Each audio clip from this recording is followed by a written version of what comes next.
sholatnya ada sunnah. Sunnah-sunnah.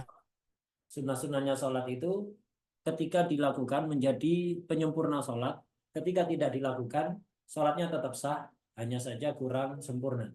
Nanti akan kita bahas semuanya itu. Syarat-syarat sudah kita bahas. Malam ini insya Allah membahas rukun-rukun. Dan nanti kalau selesai dari rukun, insya Allah kita akan membahas tentang sunnah-sunnahnya sholat. Rukun sholat itu yang pertama adalah niat. Niat itu bertujuan. Bertujuan melakukan sesuatu itu niat. Niat sholat artinya bertujuan melakukan sholat. Niat itu tempatnya di hati dan waktunya adalah di tengah takbiratul ihram. Jadi niat sholat itu ketika takbir Allahu Akbar. Jadi sambil takbir Allahu Akbar, lisan kita membaca takbir, tangan kita angkat, hati kita bertujuan melakukan sholat yang akan dilakukan. Cara niat itu dibagi. Jadi sholat itu ada 3 macam. Ada sholat fardu, ada sholat sunnah yang terikat oleh waktu atau sabab, ada sholat sunnah mutlak, tidak terikat oleh waktu atau sabab. Jika sholat fardu, maka wajib qasdul fi'li, bertujuan mengerjakan sholat, yaitu usolli dalam hati, kita bertujuan melakukan sholat. Kemudian yang kedua adalah ta'yin, menentukan nama sholat, misalnya zuhur, asar, atau lainnya. Kemudian fardiyah, menyebut kata fardu. Jadi kalau sholat fardu itu niat minimalnya usolli fardol isya. Usolli, jadi takbir Allahu Akbar. Lisan kita membaca takbir, pada saat yang sama di hati kita bertujuan melakukan sholat isya fardu. Tidak harus bahasa Arab. Jadi orang niat itu yang penting bertujuan melakukan sholat. Jadi tidak seperti lisan. Kalau lisan itu terikat oleh bahasa ini, bahasa itu. Kemudian apa? Ada makhraj huruf. Tapi untuk hati tidak perlu. Yang penting dalam hati ada tujuan melakukan sholat isya misalnya fardu. Jadi yang harus terbersit dalam pikiran kita, dalam hati kita ketika niat itu adalah tujuan melakukan sholat, terus sholatnya namanya apa, kemudian fardunya harus disebutkan. Nah ini minimal sholat fardu. Usolli fardol isya. Saya niat sholat fardu isya. Kalau imaman ya ditambahi menjadi imam, kalau makmuman ya menjadi makmum ya diniati ada tujuan menjadi makmum. Itu saja. Nah, minimal niat seperti itu. Adapun tuntunan-tuntunan biasanya di TPQ, di madrasah-madrasah diniyah, di musola-musola tempat ngaji, itu biasanya tata caranya sholat itu panjang, itu adalah niat yang sempurna. Biasanya ketika di TPQ atau di madin atau di musola, di masjid, diajari usolli fardhu isya'i arba rakaatin mustaqbilal qiblati adaan makmuman lillahi ta'ala. Saya niat sholat fardhu isya 4 rakaat, itu makmum karena Allah Ta'ala, menghadap kiblat karena Allah Ta'ala. Ini niat yang sempurna. Tidak harus seperti itu. Yang penting cukup 3 tadi itu. 3 poin ini terbersit dalam pikiran kita ketika kita membaca Allahu Akbar. Yaitu ada tujuan melakukan sholat. Kemudian disebutkan nama sholatnya, sholat isya atau maghrib atau subuh misalnya.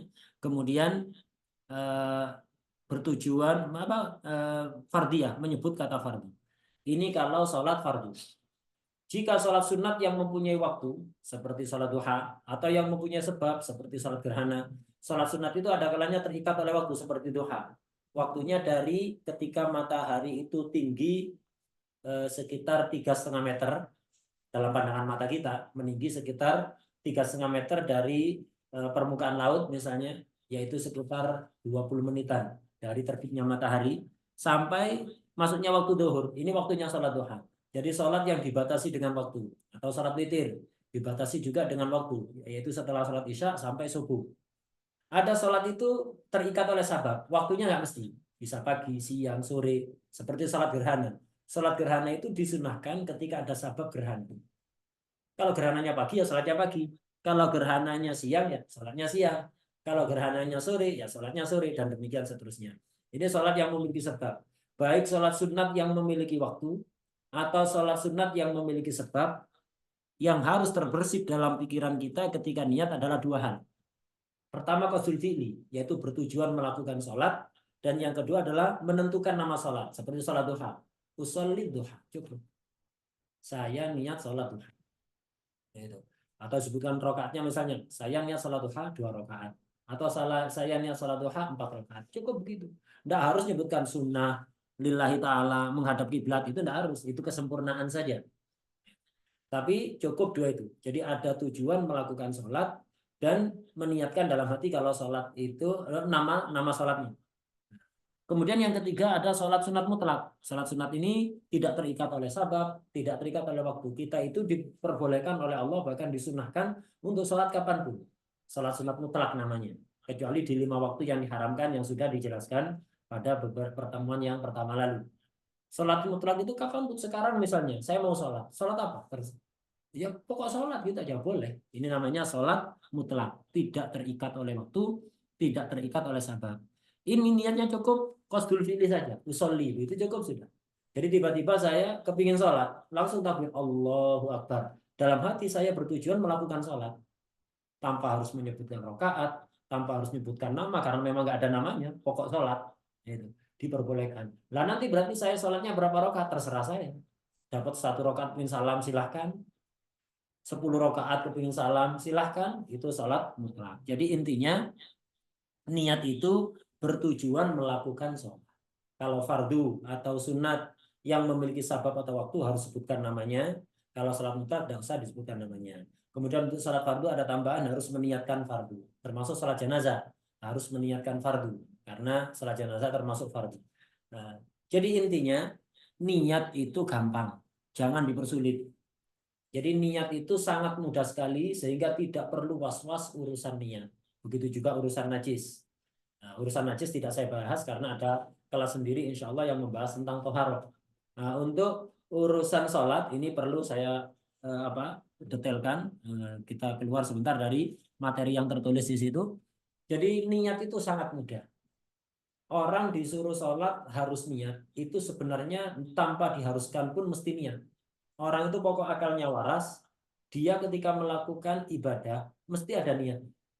Yang repot itu justru kalau orang disuruh melakukan sesuatu tidak boleh niat dulu. Nggak bisa. Saya ngangkat tangan ini. Gerakan yang disengaja itu mesti ada niat. Jadi sebelum saya ngangkat ini ada keinginan dalam pikiran saya sehingga pikiran saya ini, otak saya mengirimkan sinyal ke tangan untuk bergerak. Tanpa ada kosdu tujuan tidak bakalan gerak tangan saya ini. Kecuali orang yang kejam, orang yang cacat, itu kejam-kejam itu di luar kontrol otak sudah. Tapi kalau orang itu waras, ngangkat tangan saja mesti niat. Apalagi basuh wajah, basuh tangan, kepala, kaki, mesti ada tujuan wudhu. Ada orang dengar adzan Isya di masjid, kemudian dia berangkat dari rumah untuk sholat jamaah Isya dari masjid menjadi makmum. Ketika dia takbir, dipastikan ada tujuan dia sholat Isya makmuman. Dipastikan itu sudah. Sehingga tidak perlu niat itu dipersulit. Nah, jadi niat itu adalah tujuan melakukan sesuatu bersamaan dengan melakukannya. Keinginan menggerakkan tangan bersamaan dengan menggerakkan tangannya. Ini namanya niat. Kalau hanya sekedar tujuan tapi nggak dilakukan, itu namanya azm. Dalam sholat harus ada niat. Jadi di dalam sholat harus ada niat.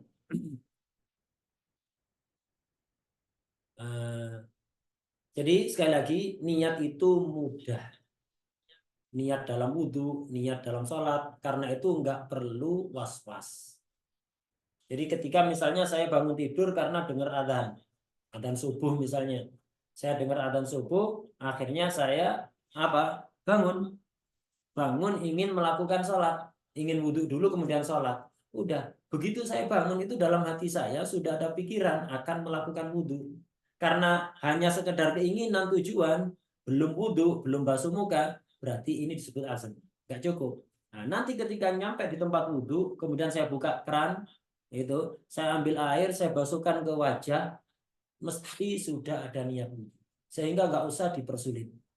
Nggak usah dipersulit. Mesti sudah ada niat wudhu. Udah tinggal basuh ada wajah 3 kali, kemudian tangan 3 kali, ngusap kepala 3 kali, ngusap telinga 3 kali, kemudian basuh kaki 3 kali, selesai. Apa saya sudah niat? Mesti niat. Karena tadi bangunnya memang tujuannya untuk wudhu. Dan tujuannya kan terus ada. Sampai Anda basuh wajah. Sebelum basuh wajah namanya azam, ketika basuh wajah berubah namanya menjadi niat. Nah, kemudian setelah wudhu, saya pergi ke masjid untuk jamaah subuh. Imam sudah ada di mihrab, saya ada di shaf awal. Saya ada di shaf awal. Imam takbir, saya takbir. Allahu Akbar, sudah, tidak usah ragu. Saya sudah niat sempurna itu. Berarti saya sudah niat bertujuan melakukan sholat fardu subuh makmuman. Jelas sudah. Karena sejak awal memang tujuannya seperti itu. Maka tujuan itu akan tetap ada dalam hati saya. Kecuali saya rubah tujuannya. Imam angkat tangan, saya angkat tangan juga. Niat angkat besi, beda lagi. Niat senam, beda lagi. Itu baru nggak jadi niat sholat. Tapi kalau nggak ada perubahan niat, nggak ada perubahan tujuan, dipastikan ada niat. Sehingga tidak perlu was-was. Dan tadi sudah disebutkan bahwa niat itu tempatnya di hati. Mengucapkan dengan lisan itu sunnah saja. Sebelum takbir saya mengucapkan musolli fardhu isya'i arba rakaatin musabbilah qiblati adaan mammuman lillahi taala. Itu sunnah saja. Tempatnya niat dalam hati, tidak harus diucapkan dengan lisan. Hanya sunnah. Nah, perkara yang sunnah kalau sampai kemudian menimbulkan was-was sebaiknya ditinggalkan. Gara-gara usolli orang ini was-was usolli sebagian orang kayak gitu. Shotnya kayak kurang tepat gitu. Usolli itu nawaitul wudu'a was-was dalam bacaan niat, padahal niat itu tidak harus dibaca dengan lisan, cukup dalam hati. Memang sunnah dibaca dengan lisan ya, tapi kalau sekiranya menimbulkan was-was nggak usah dibaca, udah tinggalkan, langsung takbir Allahu Akbar, udah. Apa saya sudah niat, sudah. Jadi orang niat itu tidak susah, sehingga nggak perlu sebelum takbir, sebelum niat tarik nafas dalam-dalam. Ini bukan mau mengeluarkan tenaga dalam ini. Jadi nggak usah siap-siap. Kalau nggak gitu nggak bisa niat. Ya dari tadi sudah bertujuan dari rumah, tujuannya mau sholat isya jamaah kok. Ya sudah selesai. Tinggal takbir aja sudah. Niat kan harus baru takbir. Iya. Anda sebelum takbir sudah ada tujuan. Ketika takbir pun tujuan itu masih ada. Yaitu niat sudah. Ketika Anda takbir sudah ada tujuan. Sebelum dan ketika takbir itu namanya niat sudah. Nggak usah dipersulit. Sehingga nggak perlu was-was. Kemudian rukun sholat yang kedua adalah takbiratul ihram. Takbiratul ihram yang membaca Allahu Akbar tadi. Allahu Akbar. Kenapa disebut takbiratul ihram? Karena takbir itu ya bacaan takbir Allahu Akbar. Ihram itu diambil dari kata-kata haram. Haram, haram berjudi, haram melakukan riba.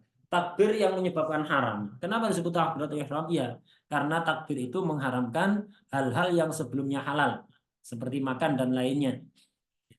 Jadi ketika saya belum sholat isya, seperti saat ini, saya belum sholat isya, saya minum boleh, saya bicara boleh, halal. Tapi kalau begitu saya takbir sholat isya, Allahu Akbar. Sejak saya takbir, saya tidak boleh minum karena membatalkan sholat. Saya tidak boleh bicara dengan selain zikir, doa atau Quran karena bisa membatalkan sholat. Nah, ini disebut takbiratul ihram karena setelah takbir banyak hal yang diharamkan yang asalnya sebelumnya adalah halal. Nah, sebagaimana tadi sudah jelaskan, niat itu wajib dibarengkan dengan takbiratul ihram. Ya tadi itu, Anda kalau sudah ada tujuan dari rumah untuk sholat isya jamaah di masjid, kemudian Anda berjalan ke masjid, tujuan yang ada dalam pikiran saya ini ketika berjalan ke masjid belum dikatakan niat karena belum bersamaan dengan takbir. Begitu nyampe masjid, imam takbir, saya takbir Allahu Akbar, pasti di hati saya masih ada tujuan tadi itu. Nah, itu berarti niat. Jadi nggak perlu harus formal banget gitu, enggak. Jadi niat itu sangat mudah. Sekali lagi sangat mudah, jangan pernah was-was urusan niat. Kemudian takbiratul ihram itu memiliki beberapa syarat, di antaranya dikerjakan saat berdiri kalau dalam sholat fardu. Sebagaimana nanti akan diterangkan, termasuk rukunnya sholat wajib itu adalah berdiri. Lah takbir itu harus ketika sudah berdiri. Jadi takbiratul ihram Allahu Akbar itu harus dalam keadaan sudah berdiri tegak. Kalau sambil bangun dia baca takbir nggak cukup. Misal ada orang di masjid nunggu sholat, kemudian dikomati, imamnya takbir dia masih duduk, sambil bangun sambil Allahu Akbar. Jadi belum berdiri tegak sudah memulai takbiratul ihram, nggak cukup. Harus dikerjakan dalam keadaan berdiri. Kemudian harus dengan bahasa Arab, tidak boleh diterjemah. Nah, dan dengan lafaz Allahu Akbar, jangan diganti-ganti. Allahu Akbar, jangan diganti Ar-Rahmanu Akbar atau Allahur Rahman. Nah, harus Allah dan Akbar. Kemudian harus urut. Allahu Akbar, tidak boleh Akbarullah. Tidak memanjangkan lafaz Allah melebihi batas wajar. Jadi lafaz Allahnya jangan terlalu panjang. Tidak boleh melebihi 7 alif atau 14 harokat. Allahu Akbar, tidak apa-apa. Tapi kalau kepanjangan Allahu Akbar, orang was-was biasanya begitu. Takbirnya panjang karena dia tidak yakin dengan niatnya. Padahal dia tidak bakalan bisa takbir, tidak bakalan bisa ngangkat tangan kalau nggak ada niat. Orang was-was itu sebabnya dua dan sama-sama jelek. Sebabnya ada kalanya jahlul bidin, tidak ngerti aturan agama tentang bagaimana cara niat yang benar. Jadi tidak tahu caranya niat. Walaupun pintar baca kitab. Jadi sebagian orang itu pintar baca kitab, tapi nggak tahu caranya niat.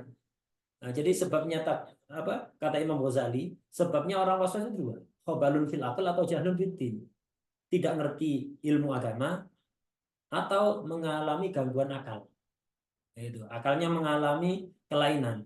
Selain itu tidak bakalan ada orang waswas. Nah, cuman saya sendiri dulu sempat janggal. Kenapa Imam Ghazali hanya membatasi sebab waswas hanya di situ? Ima gangguan akal atau tidak mengerti ilmu agama. Sementara di kenyataannya sering kita melihat kadang orang yang akalnya normal bahkan cerdas di atas rata-rata. Kemudian dia baca kitab juga pinter. Kok bisa dikatakan tapi kok was-was? Katanya sebab was-was orang itu tidak ngerti ilmu agama atau gangguan akal. Lah ini ada orang cerdas di atas rata-rata.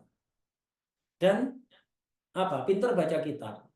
Artinya dia nggak bodoh dalam urusan agama. Juga tidak mengalami gangguan akal.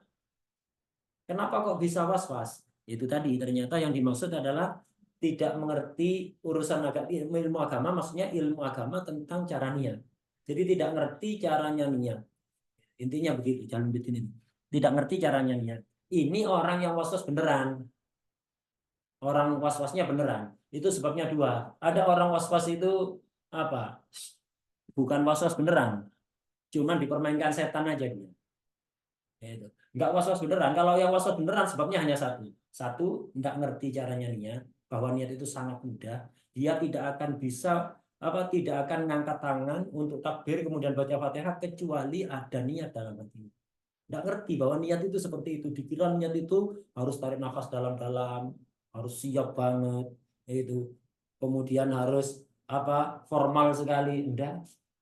Nah, nggak ngerti caranya niat. Atau gangguan akal, akalnya mengalami gangguan.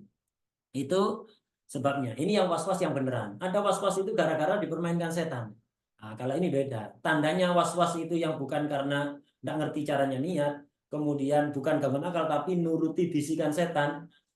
Jadi setan itu bisiki ke hati setiap manusia.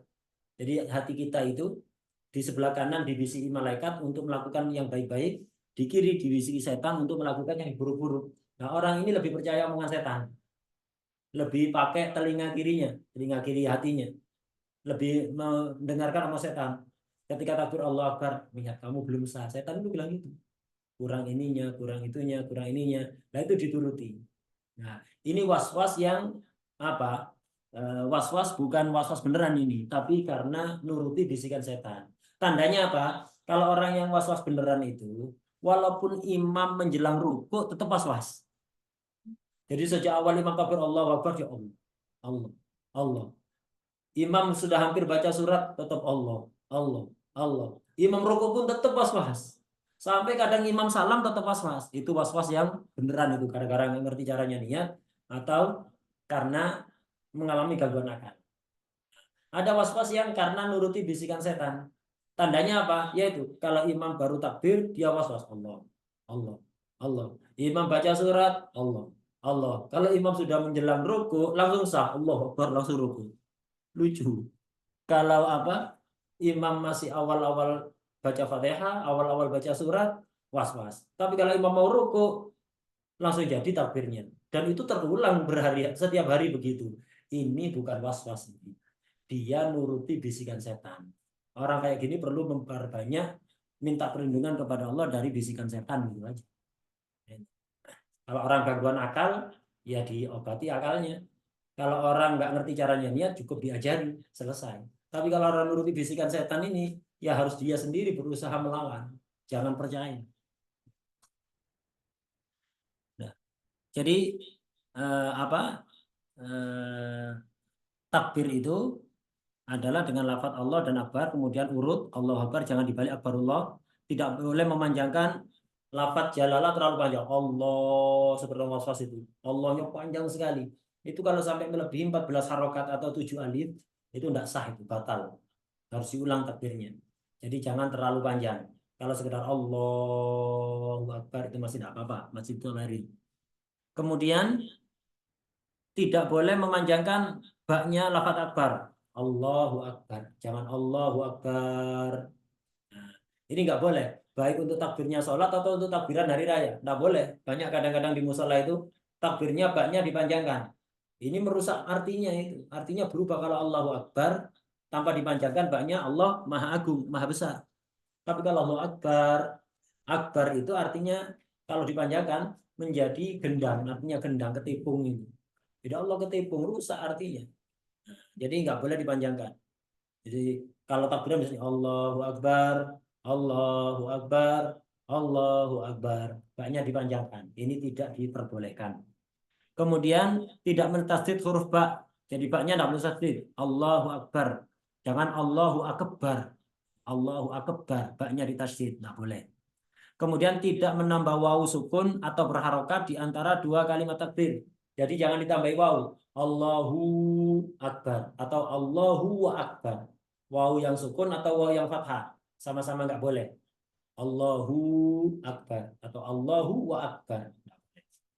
Kemudian tidak berhenti panjang atau pendek dengan bertujuan memutus takbir di antara dua kalimat takbir. Artinya antara Allah dan Akbar ini langsung. Jangan ada jeda yang lama. Allah, diam setengah menit, baru Akbar. Tidak boleh. Harus langsung. Allahu Akbar.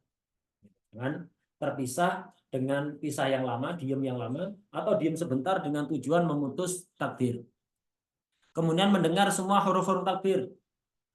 Takbir dan juga semua rukun qauli dalam sholat, takbir, bacaan Fatihah, kemudian bacaan tasyahud akhir, bacaan sholawat ketika tasyahud akhir, kemudian bacaan salam. Ada 5 rukun yang berupa perkataan dalam sholat itu harus dibaca sampai keluar suara. Sekiranya dia sendiri bisa mendengar kalau dalam kondisi sunyi seperti ruangan ini. Kondisi sunyi, tidak terdengar suara bising kendaraan atau yang lain, mesin atau yang lain dari luar. Kondisi sunyi begini, saya baca Allah. Saya sendiri dengar, cukup ini. Tapi kalau nggak keluar suara sama sekali, cuma menggerakkan mulut, nggak keluar suara sama sekali, nggak cukup. Apalagi cuma takbir dalam hati, nggak cukup.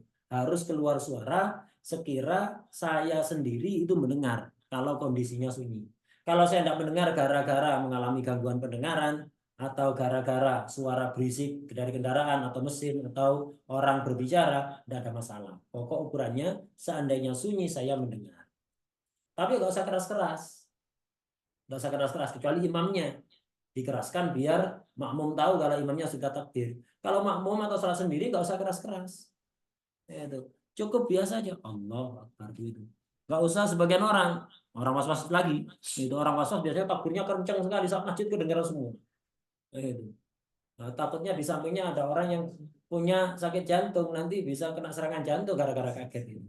Orang waswas gitu. Bismillahirrahmanirrahim. Ganggu saat masjid akhirnya. Ganggu kalau sampai parah, membuat orang lain tidak bisa konsentrasi dalam membaca bacaan-bacaan sholatnya bisa haram.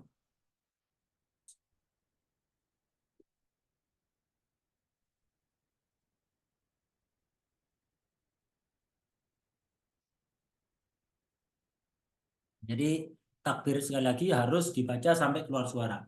Kemudian syaratnya takbir lagi harus setelah masuknya waktu sholat. Jadi seperti sholat isya, takbirnya sudah harus setelah masuk sholat. Allahu Akbar. Waktu sholat isya harus sudah masuk. Kalau belum masuk dia takbir, maka tidak sah sholatnya. Misal, waktu sholat isya masih kurang beberapa detik, dia sudah takbir. Setelah takbir masuk waktu isya, nggak sah. Harus nunggu masuk waktunya sholat. Kemudian takbir harus dilakukan setelah menghadap kiblat. Kalau masih noleh, imam misalnya, imamnya nyuruh makmum kontrol softnya makmum lurus apa enggak. Jadi dadanya belum menghadap kiblat, sana arah kiblat. Saya sebagai imam misalnya ngontrol makmum softnya lurus apa belum.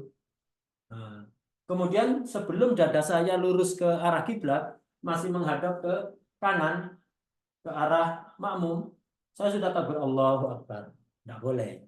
Lurus dulu menghadap kiblat, baru takbir. Kemudian tidak merusak satu huruf dari takbir. Artinya takbir itu huruf-hurufnya harus tepat. Jangan diganti-ganti. Allahu Akbar. Jangan kafnya diganti. Misalnya diganti kaf Allahu Akbar. Pakai kaf. Atau diganti hamzah Allahu Akbar. Tidak boleh. Jadi hurufnya harus tepat. Tidak boleh dirusak atau diganti dengan huruf lain. Kemudian syaratnya lagi mengakhirkan takbirnya makmum dari takbirnya imam. Makmum itu kalau mau takbir, nunggu imamnya selesai, jangan mendahului, tidak sah. Atau barengi imam, tidak sah. Jadi harus imam selesai takbir dulu, baru makmum takbir. Nah, tadi disyaratkan bahwa takbir itu harus dalam bahasa Arab. Maka jika tidak mampu bertakbir dengan bahasa Arab, maka wajib belajar. Ada orang takbir pakai bahasa Arab tidak bisa, ya harus belajar. Jika tidak memungkinkan belajar karena waktu sholat hampir keluar, maka wajib sholat dengan menerjemah takbir dengan bahasa apapun. Ada orang baru masuk Islam misalnya, disuruh baca Allahu Akbar tidak bisa. Mau sholat maghrib, masuk Islam dia di waktu maghrib sudah tinggal sedikit. Setelah masuk Islam dia langsung wajib sholat maghrib. Dia nggak bisa baca takbir Allah Akbar, ya belajar. Waduh, kalau belajar dulu keluar waktunya. Ya sudah, disuruh sholat, takbirnya dengan menggunakan bahasa yang dia mampu. Tapi sangat mudah sebenarnya Allahu Akbar itu sangat mudah. Seandainya ada orang nggak bisa, padahal waktunya sudah mepet, ya sudah diterjemah. Kalau bahasa Indonesia misalnya Allah Maha Besar, sesuai bahasanya dia. Kemudian udah rukun sholat yang pertama adalah niat, yang kedua adalah takbiratul ihram. Sekarang rukun sholat yang ketiga, berdiri bagi yang mampu untuk sholat fardu, yaitu sholat 5 waktu, atau sholat sunat yang dinadari, atau sholat jenazah, begitu juga sholat Jumat. Nah, jadi sholat fardu itu baik asli fardu seperti sholat 5 waktu atau sholat jenazah, atau aslinya tidak fardu, tapi gara-gara dinadari menjadi wajib. Ini sholatnya wajib berdiri. Kalau orang sholat sunat, walaupun bisa berdiri, boleh duduk. Sholat duha, bisa berdiri, boleh duduk, tapi pahalanya separuh. Kalau mampu berdiri kok dia duduk. Kalau sholat fardu tidak sah duduk. Kalau dia mampu berdiri. Nah, adapun sholat sunat boleh dikerjakan dengan duduk atau berbaring miring sekalipun mampu berdiri. Namun pahala duduk separuh pahala berdiri dan pahala berbaring separuh pahala duduk. Ini bagi orang yang mampu. Kalau orang nggak mampu, sholat duduk pahalanya tetap sempurna. Untuk sholat fardu tadi harus berdiri. Nah, kalau nggak mampu berdiri bagaimana? Bagi yang tidak mampu berdiri dalam sholat wajib, maka sholat dengan duduk. Jadi kalau tidak mampu berdiri, maka sholat dengan duduk. Jika tidak mampu duduk, maka sholat dengan berbaring miring. Nah, berbaring miring, kepalanya di mana untuk Indonesia? Kepalanya apakah di utara atau selatan? Sama-sama boleh. Kepala di utara, kaki di selatan, berarti miring kanan, boleh. Atau kepala di selatan, kaki di utara, miring kiri, boleh. Afdalnya yang lebih baik miring ke kanan, berarti kepala di utara, kaki di selatan. Jika tidak mampu berbaring miring, maka sholat dengan terlentang. Nah, ketika sholat terlentang, wajib mengangkat sedikit kepala dengan bantal. Tujuannya agar wajah menghadap kiblat. Jadi kalau orang sholat terlentang, berarti kepala di timur, kaki di barat untuk Indonesia. Nah, nanti kepala ini harus diganjel dengan bantal. Tujuannya biar wajahnya bisa menghadap kiblat. Karena kalau tidak diganjel bantal, wajahnya menghadap ke atas. Diganjel bantal yang agak tinggi, sekiranya wajahnya bisa menghadap kiblat. Jika tidak mampu, diganjel bantal nggak bisa, lehernya sakit, maka cukup menghadapkan telapak kaki ke arah kiblat. Cukup telapak kakinya yang menghadap kiblat, jangan ditekuk. Jadi menghadap kiblat dengan wajahnya. Kalau tidak mampu dengan wajahnya, maka dengan tapak kakinya diluruskan ke arah kiblat, jangan ditekuk. Nah, ketika rukuk sujud bagaimana? Orang yang sholatnya model begini, untuk rukuk dan sujudnya cukup dengan isyarat kepala. Jadi kepalanya digeleng-gelengkan begini. Kalau pas berdiri lurus begini. Kalau pas rukuk merunduk. Ketika sujud merunduknya lebih rendah, yaitu isyarat kepala. Itu bagi yang mampu. Kalau tidak mampu ya cukup dengan isyarat mata. Jika tidak mampu berbaring, sholat tak mampu berbaring, maksudnya apa? Tidak mampu menggerakkan kepala ini. Ini perlu diedit, ini lupa belum diedit. Jika tidak mampu berbaring miring, maksudnya tidak mampu berbaring, tidak mampu terlentang tadi itu, tidur terlentang. Maksudnya ini jika tidak mampu isyarat dengan kepala ini maksudnya. Keliru ini perlu diedit.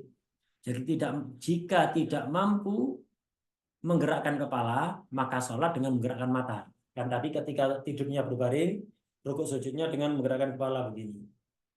Merunduk dengan kepala. Untuk sujud lebih rendah dibanding rukuk. Kalau tidak mampu menggerakkan kepala, cukup menggerakkan mata. Jadi kalau pas berdiri melek, kalau pas rukuk merem, itikal melek, sujud merem, duduk baina sajdatain, duduk antara dua sujud melek lagi, kemudian merem lagi. Itu kalau mampu. Itu. Jika tidak mampu menggerakkan mata seperti orang yang stroke, nasallallahu alaihi itu, atau orang yang sakit parah sehingga tidak bisa menggerakkan badannya, termasuk mata nggak bisa gerak, tapi akalnya masih sadar. Kalau ada orang ngomong dia paham, cuma nggak bisa jawab gitu aja. Atau bisa jawab tapi nggak bisa menggerakkan badannya sama sekali. Maka jika tidak mampu menggerakkan mata, maka sholat dengan hati. Maksudnya sholat dengan hati bagaimana? Membayangkan gerakan sholat. Berdiri, oh saya sekarang berdiri. Sekarang saya baca Fatihah.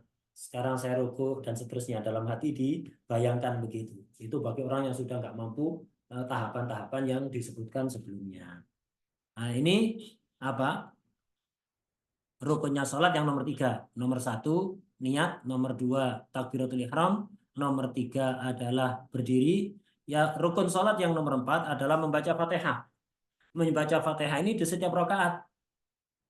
Jadi Fatihah itu tidak hanya di rakaat pertama, kedua, di semua rakaat. Kalau sholatnya 4 rakaat, ya 4 rakaat Fatihah semuanya. Sholat witir langsung 11 rakaat, ya Fatihah semua dalam 11 rakaat itu. Walaupun sholat sunat mutlak juga demikian, harus baca Fatihah. Ini. Jadi membaca Fatihah di setiap rakaat ini mutlak, baik bagi imam, makmum, atau orang sholat sendiri. Semuanya harus baca Fatihah, kecuali satu.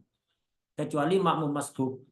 Siapa itu makmum masbuk? Yaitu makmum yang tidak punya waktu untuk membaca Fatihah lengkap bersama imam. Makmum telat, makmum masbuk itu makmum telat. Imam sudah di penghujung rakaat. Imam sudah di penghujung rakaat, misalnya baca surat Qul ya ayyuhal kafirun sudah nyampe lakum dinukum waliyadin. Makmum datang, langsung takbir Allahu Akbar. Setelah takbir, dia baca Fatihah saat nutut-nututinya. Baru dapat satu ayat Bismillahirrahmanirrahim, imam ruku, langsung ikut ruku, sisanya gugur. Atau belum sempat baca sama sekali malah. Jadi dia takbir Allahu Akbar, imam sudah ruku, nggak usah baca Fatihah sama sekali, langsung ikut ruku. Ini satu-satunya orang yang tidak wajib baca Fatihah. Selain itu wajib. Nah, kemudian disebutkan syarat-syarat membaca Fatihah. Pertama harus urut seperti urutan yang tertulis di mushaf itu. Bismillahirrahmanirrahim. Alhamdulillahirrahmanirrahim. Ar-Rahmanirrahim dan seterusnya. Harus tertib. 2, berkesinambungan. Artinya langsung jangan terjadi pisah lama. Dan jangan dipisah dengan zikir-zikir yang lain atau ayat yang lain. Langsung nyambung. Bismillahirrahmanirrahim. Alhamdulillahirrahmanirrahim. Ar-Rahmanirrahim. Jangan diam 5 menit diam baru habis itu diteruskan. Tidak boleh. Harus berkesinambungan. Kemudian sarannya lagi memperhatikan huruf-hurufnya. Jadi harus sesuai makhrajnya. Kalau nggak bisa belajar. Misalnya ada orang nggak bisa baca ha, nggak bisa baca alhamdu, bacanya alhamdu atau alkamdu. Dibaca di ha atau kaf. Nggak sah itu Fatihahnya. Ya apa? Harus belajar. Atau dotnya nggak bisa. Walau dolin dia diganti jadi do, nggak boleh. Walau dolin itu nggak sah. Atau ganti jadi dal.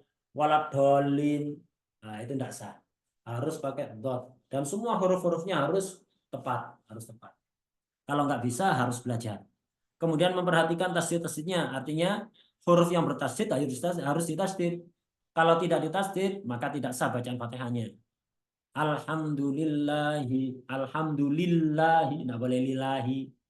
Rabbil alamin, tidak boleh Rabbil alamin. Nah, yang banyak keliru di dalam ayat iyyaka. Ini banyak nggak ditasdid. Hati-hati, nggak sah sholatnya.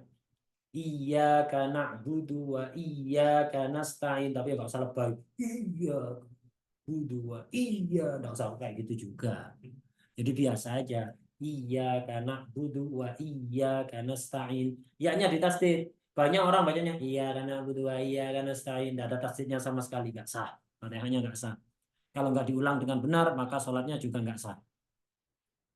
Kemudian syaratnya Fatihah lagi adalah tidak berhenti panjang atau pendek dengan tujuan memutus bacaan Fatihah. Jangan terjadi pisah lama antara ayat pertama dengan ayat kedua, antara kalimat pertama dengan kalimat kedua, dan seterusnya. Jangan ada pemisah diem yang lama atau diem sebentar dengan tujuan memutus Fatihah. Tidak boleh. Kalau sampai itu terjadi, Fatihahnya harus diulang dari awal. Kemudian membaca semua ayat-ayatnya termasuk basmalah, bismillah termasuk Fatihah. Jadi hati-hati, jangan tiru-tiru. Dulu dari kecil sudah diajari di PK, di Madin, di masjid, di musola oleh guru ngaji, diajari kalau baca Fatihah baca bismillah karena itu ayat pertama dari Fatihah. Habis itu umroh, melihat salah satu imam masjid yang ada di sana nggak baca bismillah, tiru-tiru, mending nggak usah umroh. Daripada sholat itu lebih penting dibanding umroh. Nah, gara-gara umroh akhirnya tiru-tiru sholatnya nggak sah. Jangan pokok lihat orang itu ditiru. Tanyakan dulu kepada orang alim. Yang Anda ketahui yang betul-betul alim, diakui kealimannya oleh orang-orang yang sama-sama alim. Kalau diakui alim oleh orang bodoh ya tidak jadi ukuran. Banyak di media-media sosial, di TV, itu orang dianggap alim, dianggap ustadz, dianggap tokoh agama, padahal nggak ngerti apa-apa. Jadi untuk mengetahui orang itu alim apa enggak, lihat pengakuan ulama lainnya. Kalau ulama lainnya mengakui dia itu alim, ya sudah, itu yang diikuti. Jangan melihat orang yang dianggap alim oleh masyarakat awam. Masyarakat awam tidak bisa menilai ini orang alim beneran apa alim palsu. Enggak. Jadi lihat komentar orang alim lainnya. Jadi, kalau memang diakui alim ya sudah, itu ikuti. Nah, jadi ketika Anda melihat sesuatu yang nggak sesuai dengan yang Anda dulu diajari ketika di madrasah, di Madinah atau yang lainnya, itu jangan langsung niru. Walaupun itu ada di Arab Saudi atau dimanapun, jangan langsung niru. Walaupun di masjid besar sekalipun, jangan langsung niru. Tanyakan dulu ke orang yang alim, jelas-jelas alim, hal seperti ini benar apa enggak. Kalau benar silahkan diikuti, kalau nggak benar nggak usah. Termasuk basmalah, membaca bismillah. Banyak orang habis umroh melihat salah satu imam yang di sana ngimami tidak baca bismillah, tiru-tiru, nggak sah Fatihahnya. Kemudian tidak keliru membaca sampai merubah arti. Jadi jangan bacaannya harus benar. Jangan sampai merubah-rubah bacaan sampai berubah maknanya seperti siratal ladzina an'amta. Jangan diganti an'amtu atau an'amti, berubah maknanya. Kalau an'amta yang engkau beri nikmat. Kalau an'amtu yang aku beri nikmat. Engkau jadi aku. Kalau an'amti engkau perempuan. Nah, ini tidak boleh seperti itu. Jadi jangan merubah-rubah bacaan yang sampai merubah arti atau merusak arti. Kemudian dalam keadaan berdiri di salat fardu, orang baca Fatihah itu kalau salat fardu harus setelah berdiri tegak. Nggak boleh. Misalnya dari rakaat pertama turun sampai sujud kedua. Dari sujud kedua ini proses bangun berdiri. Sambil bangun berdiri sudah mulai baca Fatihah. Terburu-buru dalam salat tarawih, takut kalah balapan. Salat tarawih itu ibadah, bukan balapan. Nah, kalau balapan pergi ke sana Nusa Tenggara Barat, sana ada sirkuitnya. Itu bukan di sholat tempatnya balapan. Nah, jadi sholat itu baik sholat sunat atau sholat wajib, Fatihah, sholat apa? Sholat wajib maksud saya, sholat wajib. Jadi dalam sholat wajib itu Fatihah itu harus dibaca ketika sudah berdiri tegak.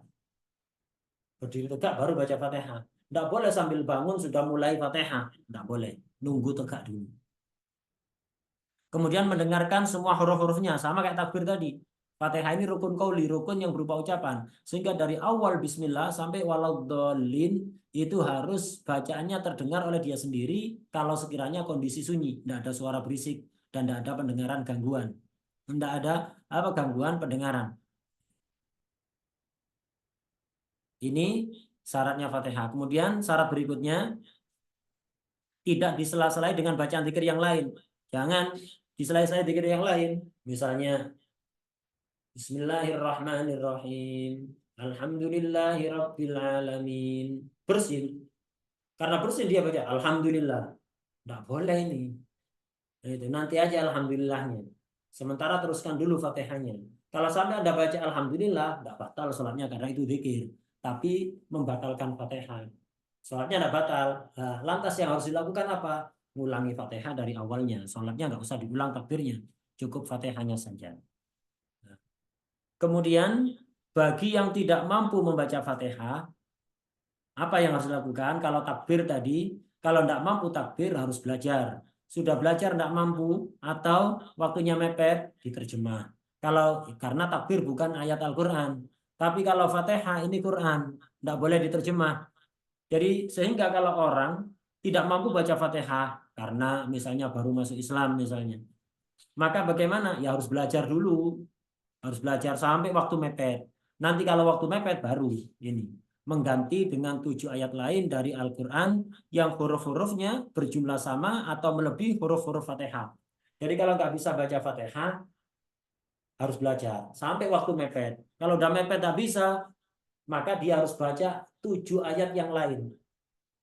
Selain Fatihah, 7 ayat Al-Quran yang lain, selain Fatihah yang jumlah hurufnya tidak kurang dari hurufnya Fatihah. Misal dia baca Fatihah nggak bisa, tapi kalau baca beberapa ayat yang lain selain Fatihah bisa, ya udah diganti itu. Tapi setelah belajar dan tidak mampu sampai waktu mepet, baru diganti dengan 7 ayat yang jumlah hurufnya tidak kurang dari huruf Fatihah. Nggak bisa sama sekali Al-Quran, baru masuk Islam, udah belajar sampai mepet waktu nggak bisa, diganti ayat yang lain, tambah nggak bisa, Fatihah aja nggak bisa, apalagi ayat lain, baru masuk Islam. Nah, bagi yang tidak bisa membaca Al-Quran, maka membaca 7 macam zikir yang jumlah hurufnya sama atau melebihi huruf Fatihah. Nah, jadi kalau dia tidak bisa mengganti dengan ayat Quran yang lain, tidak ada yang bisa sama sekali diganti zikir. Misalnya orang baru masuk Islam, Fatihah tidak bisa, tapi baca kalimat syahadat bisa dia. Asyhadu an la ilaha illallah wa asyhadu anna sayyidana Muhammadar Rasulullah. Ya itu aja dibaca. Terus misalnya ada lagi bisa innalillahi wa inna ilaihi rajiun. Bisa kemudian alhamdulillah, bisa Allahu Akbar, yaitu itu diganti dengan 7 macam zikir yang jumlah hurufnya tidak kurang dari hurufnya Fatihah. Bila sama sekali tidak bisa membaca, baca Fatihah tidak bisa, ayat yang lain tidak bisa, zikir juga tidak bisa, ya udah maka diam setelah tak berdiri itu dia diam seukuran bacaan Fatihah. Nah ini rukunnya sholat yang keempat. Yang pertama niat, yang kedua takbir, yang ketiga berdiri, yang keempat Fatihah. Nah, sementara saya beri dulu untuk memberikan kesempatan bagi yang ingin bertanya. Nanti kalau ada sisa waktu kita lanjut ke rukun yang kelima yaitu rukuk.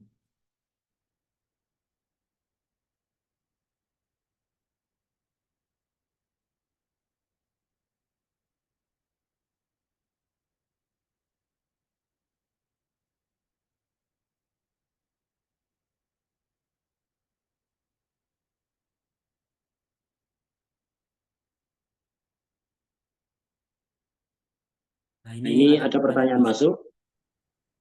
Yang mau bertanya silakan silakan. dikirim pertanyaannya. Nah, ini ada Ada pertanyaan pertanyaan masuk. masuk. Jika Jika bagaimana bagaimana jika jika ada ada orang orang lupa lupa berapa berapa kali kali harus harus qodho sholat sholat karena karena baru baru tahu tahu kalau kalau datang datang haid haid karena karena baru baru tahu tahu kalau kalau datang datang haid haid masuk masuk waktu waktu sholat sholat harus harus diqodho. diqodho. Jadi Jadi kalau kalau ada ada orang orang lupa, itu gitu, ada ada orang orang lupa, qodho qodho sholatnya sholatnya berapa? berapa? Orang Orang lupa, qodho qodho sholatnya sholatnya berapa? berapa? Jadi Jadi karena karena dari dari dulu itu sering. sering, Nah, ini ini juga juga memang memang penting penting ini banyak banyak orang orang nggak nggak tahu. tahu. Jadi Jadi kalau kalau misalnya misalnya di di waktu waktu duhur duhur sudah sudah masuk masuk waktu waktu duhur, duhur, seandainya seandainya dibuat dibuat sholat sholat itu itu cukup, cukup, tapi tapi dia dia tak tak langsung langsung sholat. sholat. Biasanya Biasanya sholatnya sholatnya setengah setengah satu satu untuk untuk menjamaah berjamaah, atau jamaah jadi jadi sholatnya sholatnya setengah setengah satu. satu. Atau Atau karena karena masih masih ada ada urusan urusan yang yang lain, lain, jam istirahat saat kerjanya kerjanya misalnya misalnya setengah setengah satu. satu. Nah, padahal Padahal duhurnya duhurnya udah pada dari hari tadi tadi setengah dua dua belas, belas tidak tidak sholat, sholat, jam jam setengah setengah satu satu mau mau sholat sholat ternyata ternyata datang datang haid. haid. Maka Maka harus harus catat catat ini ini sholat sholat duhur duhur yang yang belum belum sempat sempat dilakukan dilakukan tadi tadi itu itu padahal padahal masih masih ada ada waktu waktu untuk untuk sholat sholat tapi tapi belum belum sholat sholat keburu keburu datang datang haid. haid. Nanti Nanti kalau kalau sudah sudah mampet mampet haidnya, haidnya sudah sudah suci, suci harus harus diqodho. diqodho. Nah, banyak Banyak orang orang nggak nggak tahu tahu kalau kalau itu itu harus harus diqodho. diqodho. Sekarang Sekarang baru baru tahu tahu setelah setelah ngaji ngaji misalnya misalnya tahu tahu kalau kalau sholat sholat tersebut harus tersebut diqodho. diqodho. Dan Dan itu itu sering sering dari dari dulu dulu masih masih muda, muda, dari dari usia usia 13 13 atau atau 15 tahun, tahun sering sering begitu. begitu. Sampai Sampai sekarang sekarang udah usia udah 40 usia tahun. 40 tahun Baru tahu baru tahu hukum hukum seperti ini. Waduh, waduh sholatnya sholatnya harus harus kodok diqodho berapa berapa ya ya? totalnya? Nah, maka kodoknya bagaimana? Dikira-kira. Sholatnya dikira-kira. Jadi di antara kira-kiranya bisa begini misalnya. Saya itu biasanya headnya berapa kali? dalam sebulan satu kali ataukah 2 bulan sekali, itu diperkirakan. Tinggal dihitung nanti. Nah, sekarang berapa tahun? 1 tahun itu berapa bulan? Kalau misalnya headnya setiap bulan satu kali, setahun 12 bulan. Nanti kalau dari umur 15 sampai 40 tahun, itu berarti tinggal dikalikan aja. Nah, tapi tidak semuanya itu sholat itu datang headnya itu ketika kayak tadi jam setengah satu, kadang juga jam 9, bukan di waktu sholat, jam 9 pagi. Itu kadang sore, kadang malam. Nah ini bagaimana sehingga lupa sholat yang harus diqodho ini berapa. Maka begini caranya. Dikira-kirakan. Ada angka terkecil dan angka terbesar. Jadi misalnya sholat yang kira-kira saya tinggalkan diurut duhur, asar, maghrib, isya, subuh. Diurut. Duhur ini kemungkinan terkecil duhur itu saya tinggalkan 10 kali misalnya. Maksimal 20 kali. Jadi minimal 10 kali, maksimal 20 kali. Kalau 10 mesti. Kalau 11, 12 mungkin. Sampai 20 ini mungkin. Lebih 20 nggak mungkin. Maka udah lakukan 20. Inilah ulama, ada yang mengharuskan 20 ini. Jadi yang yakin ditinggalkan, belum dikodok, dan yang ragu. Ini dilakukan, dua-duanya. 20 ini. Ada sebagian ulama mengatakan enggak, ambil yang yakin, yang pasti-pasti aja. Yang pasti 10. Kalau 10 mesti.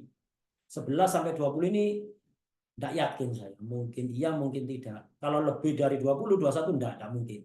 Nah, yang pendapat yang kuat, lakukan 20 tadi itu. Berarti untuk duhur ketemu. Yakinnya minimal 10, maksimal 20. Enggak kurang, enggak lebih. Ya udah lakukan 20. Habis itu dipikir asarnya. Asarnya kira-kira berapa ya? Minimal 5, maksimal 15 misalnya. Ya lakukan 15. Terus diurut maghrib, isya, subuh seperti dengan perkiraan,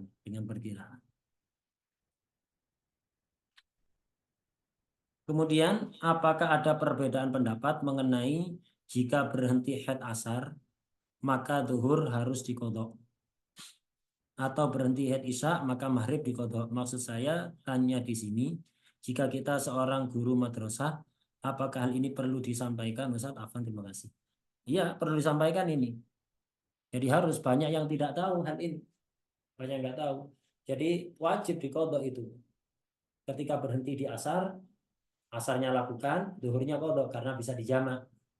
Ketika berhenti isya, isyanya lakukan, maghribnya juga diqodho karena bisa dijamak. Itu harus disampaikan. Apakah ada khilaf? Wallahu alam. Saya tidak pernah tahu apakah ada khilaf, perbedaan pendapat masalah ini atau tidak. Wallahu alam. Saya kurang tahu. Ya, yang jelas perlu disampaikan hal ini. Ini ada pertanyaan, apakah ada dalil dari sholat mutlak? Ya banyak sekali. Yaitu semua perintah sholat, itu yang mencakup sholat mutlak. Ara'aital ladzi yanha 'abdan idza shalla. Itu kan apa, teguran kepada orang yang menghalangi orang untuk sholat. Sholat apa? Terserah, sholat apa saja. Itu. Jadi sholat itu terserah, jangan melarang orang sholat. Banyak sekali dalil, semua perintah sholat itu juga apa? Perintah untuk melakukan sholat mutlak. As-sholah khairu maudhu misalnya, itu banyak sekali. Rasulullah SAW itu kalau pas sumpah langsung sholat dan seterusnya, banyak sekali. Gitu. Silahkan yang lain kalau masih ada pertanyaan, silahkan dikirim.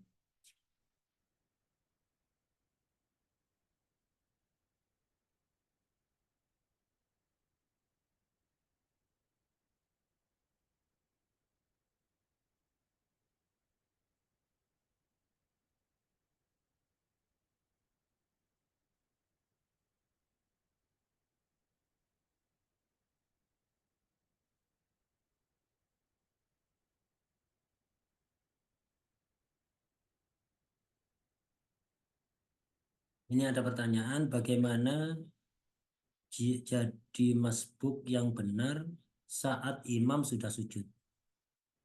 apakah kita harus takbiratul ihram lalu takbir untuk langsung sujud? Jadi ketika imam dalam kondisi sujud, kita baru datang, ya udah takbiratul ihram aja langsung Allahu Akbar. Setelah takbiratul ihram langsung turun mengikuti sujud. Itu yang benar caranya. Jadi ketika imam sedang sujud, langsung saja takbiratul ihram. Setelah takbiratul ihram langsung turun untuk sujud.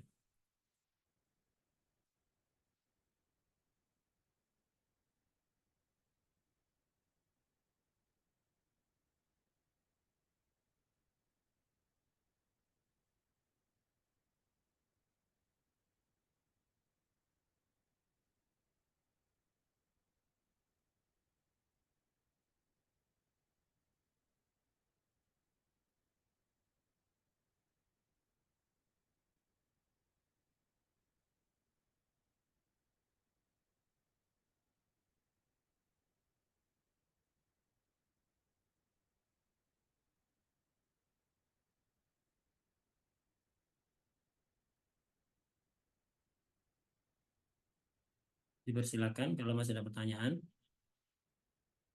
Jika tidak ada, maka akan dimanfaatkan waktu yang tersisa. Ini ada. Apakah batal jika di pertengahan sholat itu keluar seperti angin, tapi bukan angin? Ya, itu. Jadi apa? Ini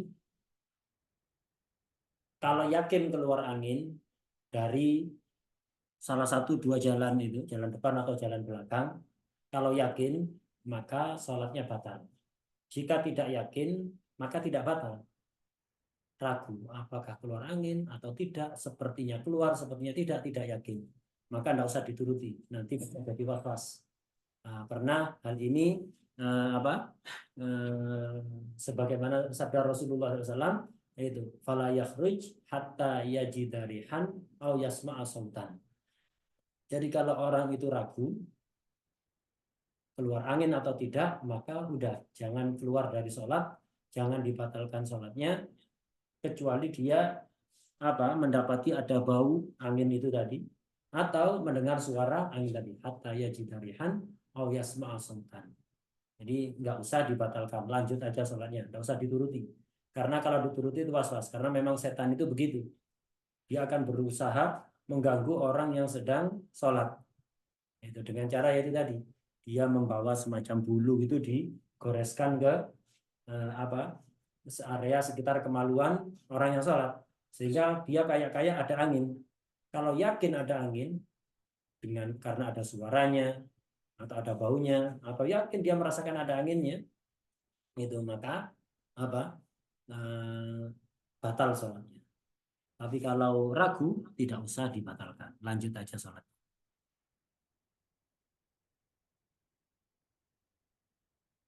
Dibersihkan. Ini. Nah, ada pertanyaan lagi. Hukum air mani yang keluar dari seseorang yang bukan miliknya, itu hukumnya tetap suci atau gimana? Mani itu suci.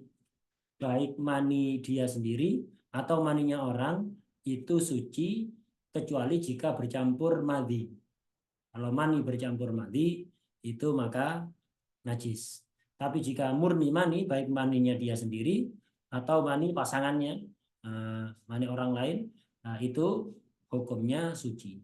Kecuali jika yakin kecampuran cairan madhi.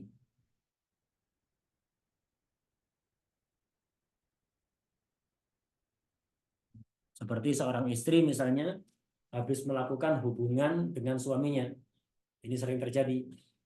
Nah, seorang istri yang habis melakukan hubungan dengan suaminya itu sebelum mandi berusahalah untuk menuntaskan itu dulu, misalnya dengan jongkok biar cairan tadi itu keluar bersih.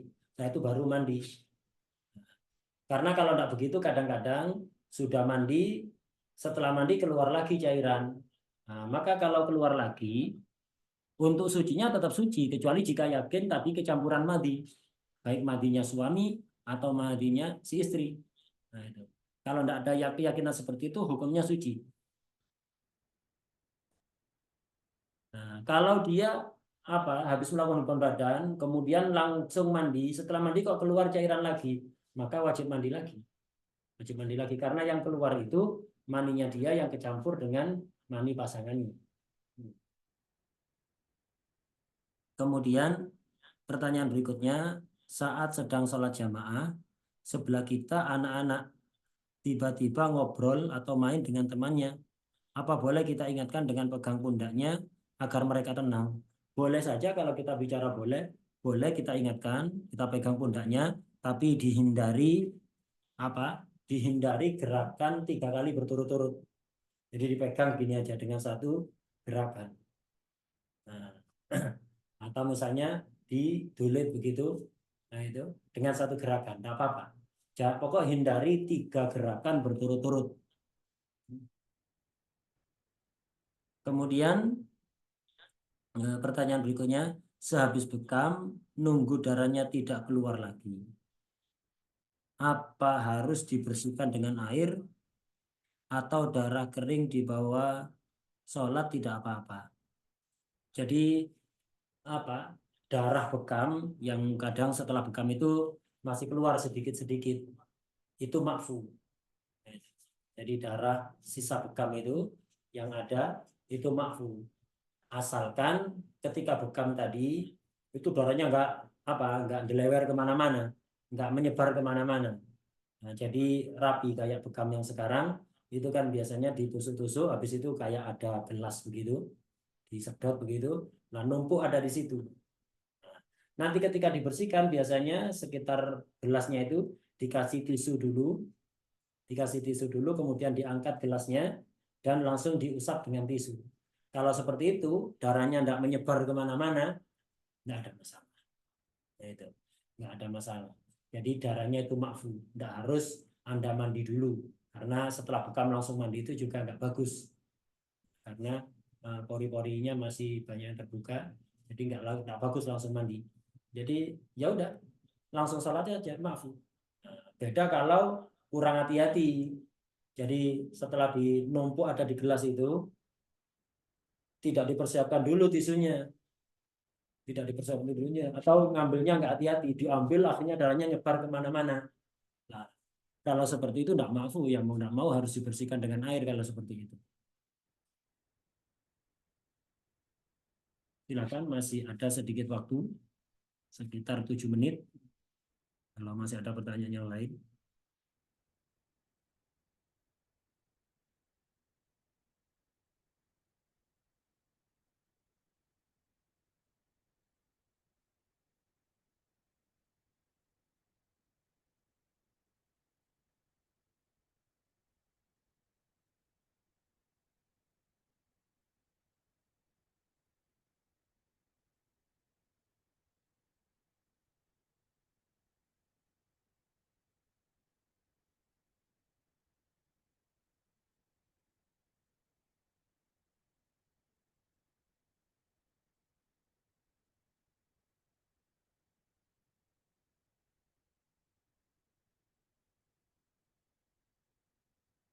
Nah, iya. Jadi bekas bekam tadi itu asalkan hati-hati. Jadi apa? Ketika gelasnya tadi dibuka kan dikasih tisu dilap gitu. Kemudian masih ada sisa sedikit. Nggak ada masalah, itu maafu. Nggak ada masalah, nggak harus mandi dulu. Walaupun tadi apa? Ketika sebelum ditusuk-tusuk itu kulitnya diolesi dulu dengan minyak zaitun misalnya atau minyak yang lain untuk apa? Biar apa kulitnya lembab untuk mengurangi sakit atau apa tujuan yang lain yang memang asal diperlukan. Jadi saya pernah nanya kepada tukang bekam, memang ngasih minyak itu diperlukan. Jadi sebelum ditusuk-tusuk dengan jarum itu diolesi minyak zaitun apa yang lain begitu, diolesi biar melembabkan kulit karena kalau nggak gitu sakit nanti. Nah, itu nggak ada masalah. Nah, itu tidak dianggap sesuatu yang ajnabi sehingga apa darahnya tetap makfu walaupun banyak asal tidak nyebar kemana-mana gara-gara kecerobohan tadi itu.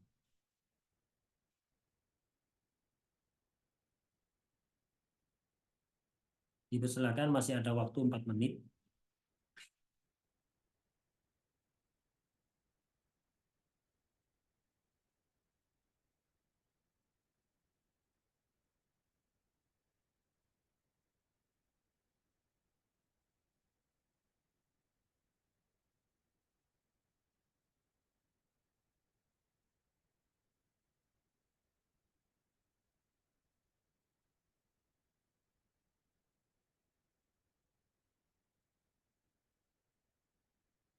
Ini soal terakhir ini gimana maksudnya? Saya kok bingung.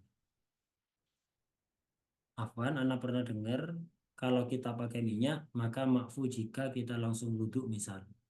Tanpa minyaknya dibersihkan, yang benar yang mana? Maksudnya gimana? Minyak apa? Saya kurang paham pertanyaannya ini. Ya, Mungkin Afwan Ustadz. Jadi misalnya begini, ya. misal tangan kita pakai minyak zaitun misalnya. Nah, terus habis itu kalau kita wudhu Ustadz, tanpa minyaknya dibersihkan dulu, itu gimana Ustadz? Jadi tidak ada satu pautnya dengan bedam tadi. Nggak ada Ustadz. Ya. Jadi baik. Jadi untuk minyak, jadi ketika ada orang tangannya diolesi minyak, diolesi minyak zaitun misalnya, kemudian minyaknya tidak dibersihkan langsung wudhu, ini sah apa enggak? Para ulama itu membedakan antara minyak yang maeh dengan yang jamit. Kalau yang apa, yang padat seperti yang vaselin yang biasa dipakai oleh orang-orang Timur Tengah itu untuk musim dingin, itu kan padat sekali itu. Atau misalnya merek apa lagi itu biasanya, glisolid apa apa itu. Yang intinya yang dipakai untuk pelembab kulit ketika puncak musim dingin. Di Arab itu kalau pas puncak musim dingin harus pakai itu. Kalau karena nggak gitu pecah-pecah. Nah, Mungkin untuk yang yang bentuknya kayak krem itu ya Ustadz ya?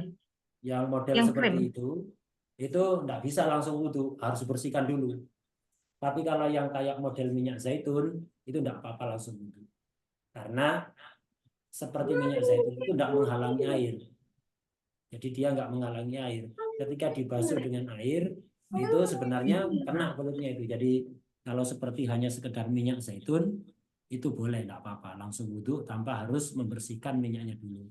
Karena nggak ada bendanya yang apa padat gitu, nggak ada cair. Yang nggak boleh itu kalau yang apa yang padat itu tidak diperbolehkan. Adapun kalau yang seperti minyak zaitun itu tidak masalah. Nah, terima kasih Ustadz. Sama-sama. Assalamualaikum Ustadz. Waalaikumsalam ya. Ustadz, apa apa itu kalau seumpama safar selama 2 hari atau beberapa hari itu ada batas waktunya untuk menjamak sholat nggak Ustadz? Iya. Jadi jamak sholat itu kalau sejak awal niatnya nginep 4 hari lebih, begitu nyampe tujuan langsung nggak boleh jamak kosor. Misal 4 hari ini tidak ngitung hari kedatangan dan hari kepulangan. Contoh begini, saya Dipanggil. dari Pasuruan safar ke Jakarta. Nah, saya ada niat di Jakarta nanti tinggal selama 1 minggu, misalnya, atau 4 hari. Saya datang hari Sabtu, Sabtunya nggak dihitung. Ahad, Senin, Selasa, Rabu, Kamis pulang, Kamis nggak dihitung. Jadi hari kedatangan dan hari kepulangan nggak dihitung. Nah, jadi kalau saya ada tujuan nginep 4 hari, selain hari kedatangan, tanpa menghitung hari kedatangan dan kepulangan, dari awal sudah begitu. Saya dari Pasuruan mau pergi ke Jakarta, nanti di Jakarta nyampe hari Sabtu, pulang hari Kamis. Berarti saya niat nginep Ahad, Senin, Selasa, Rabu, 4 hari sempurna. Sejak saya nyampe Jakarta, tempat tujuan saya, sudah nggak boleh jamak kosor sama sekali begitu. Tapi kalau saya tujuannya nginep cuma 3 hari, datang Sabtu pulang Rabu, berarti nginepnya cuma Ahad, Senin, Selasa. Sabtu sama Rabu nggak dihitung. Maka selama 3 hari ini saya boleh melakukan jamak kosor. Itu kalau sudah jelas saya nginepnya berapa hari.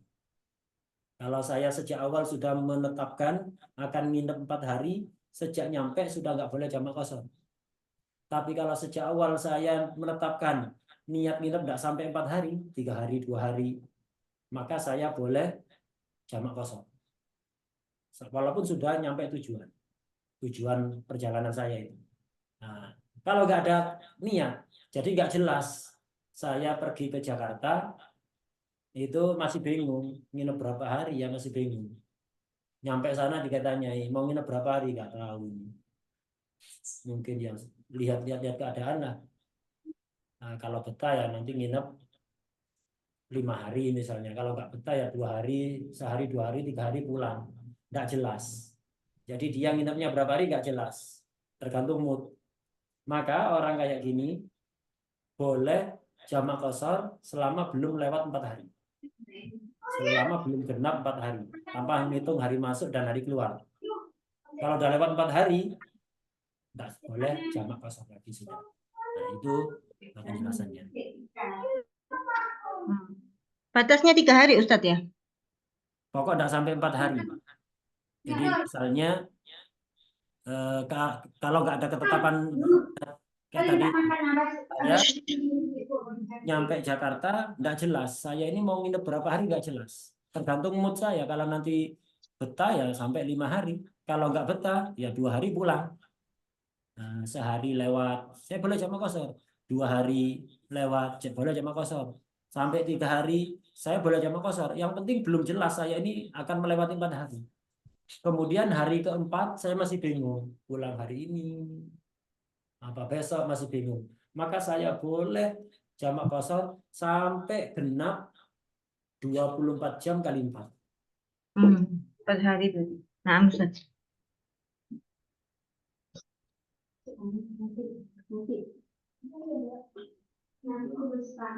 Mungkin untuk kajian malam hari ini kita cukupkan sampai di sini. Semoga menjadi ilmu manfaat, barokah fid dini wa dunya wal akhirah, dan semoga kita masih diberi panjang umur, sehat walafiat sehingga bisa melanjutkan kajian ini di pekan depan. Nah, dan semoga kita dikasih panjang umur, fi taatih, fi khairin wal afiyah, dan nanti meninggal dalam keadaan husnul khotimah, fa ta'udin fi taatih, fi khairin wal afiyah, wa ala kulli sholihah, wa ala manahu salafus salih minan niyat, wa ila hadratin Nabi Muhammad sallallahu alaihi wasallam. Al-Fatihah.